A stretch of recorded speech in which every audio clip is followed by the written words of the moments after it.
ሰላም እንዴት ናችሁ? ይህ ማይክ ቲዩብ ነው። በዚህ ቲዩብ ስለ አባከስ ሙሉ ነገሮች እንማራለን። አብራችሁን ቆዩ። አባከስ የምንለው ቀላል መሳሪያ ሲሆን ይህም ሂሳብን ለመደመር፣ ለመቀነስ፣ ለማባዛትና ለማካፈል የምንጠቀምበት ነው። ይሄ እንዴት ይዘጋጃል የሚለው በፕላስቲክ ወይም ደግሞ በእንጨት ፍሬም በማዘጋጀት ውስጥ ደግሞ ዶቃዎችን በመጠቀም በእንግሊዘኛ ቢድስ የምንላቸው በመጠቀም ቁጥሮችን መቁጠር፣ መደመር፣ መቀነስ፣ ማባዛትና ማካፈል እንድንችል ያደርገናል ማለት ነው።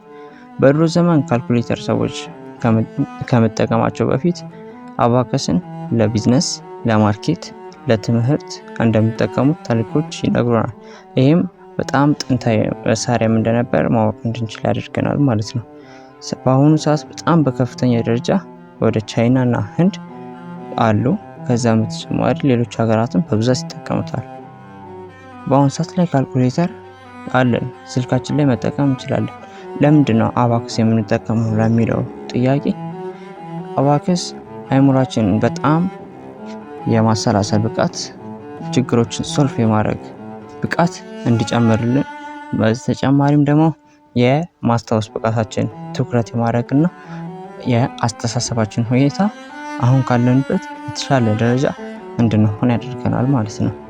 ለዛ ነው አባከስን እንድንጠቀም የሚመከረው።